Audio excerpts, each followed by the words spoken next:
Hi there. For a long time now, I've been kind of deluding myself into believing that I'm not really a big follower of all of these lists we see all the time on Facebook or on websites or here on YouTube. But I would be kind of deluding myself. All of us go through a creative slump now and then. So I've come up with a list of my own. And this list is not by any means a list that's going to save people from this creative slump. All I'm trying to point out is that there are many reasons for it, and there are many things that might work to help you. Sometimes it's seasonal. Sometimes we have these midwinter doldrums, the blahs, where we just don't feel like doing anything. Other times it's sort of a creative burnout because we've been really, really active and then all of a sudden we lose it and there, it's gone. There's no energy left for creating. Whatever the reason, the results are the same. You go through things like, for instance, you just pick up your cameras and you play with them a bit. You might take some test shots and really you'd end up putting it back in the bag and putting it away. You try carrying it around with you every day, so you take your camera bag with you everywhere and you never take the camera out. So what are some solutions?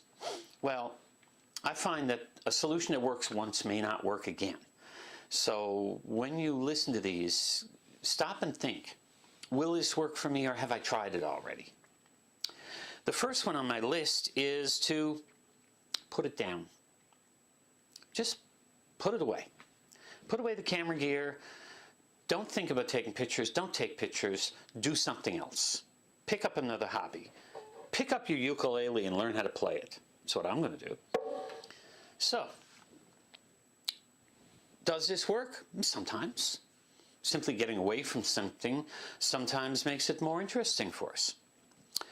All right, my second solution, and again, remember that creative block is like the influenza virus. It keeps mutating each time it shows up, so we can never have a fixed cure for it because it just keeps disguising itself as something else. Number two is do something completely different. Okay? In photography this time, though. Doesn't mean put it down and go away. For instance, if you like doing portraits, don't do any portraits. Go do landscapes. If you want to try out any other genre, if you are never really much into macro photography, but now you're going to take all these close-up pictures, just do something different to see if it'll stir things up again. People who get caught in a rut doing the same sort of photography all the time are more likely to just run out of steam. Number three is take a trip. Now, this is a great one. If you can afford it, go somewhere. If you can't afford it, go to your backyard. I mean, let's face it, go downtown to the nearest town or city. Just walk around with a camera, take some pictures of architecture, take some pictures of people if you feel like it. Whatever it takes, explore something you haven't really explored before. And of course, if you can afford to take a trip someplace exotic, all the better. Number four, change up your gear. If you have a macro lens that you never use, or a fisheye lens that you never use, or you don't really shoot with your long telephoto lens, or you don't do wide angles very often, pick the pieces you use the least, put them together and force yourself to go out there and take some pictures with them. And if you can't come up with something different, if you can't come up with something that will get you thinking again, then maybe it's time to look for a different solution.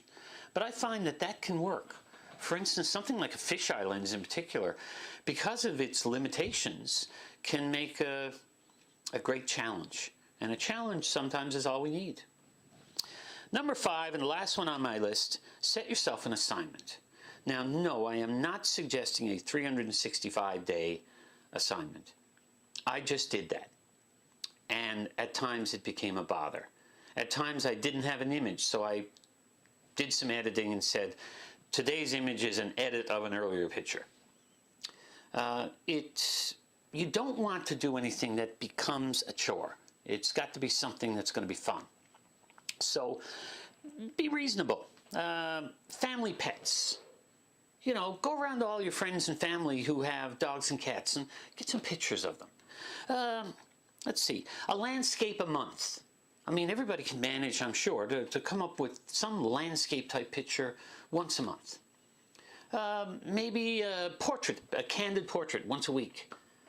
But something reasonable, something that you can reasonably do and that's not going to make you sit there and think, oh God, have I got to do that again?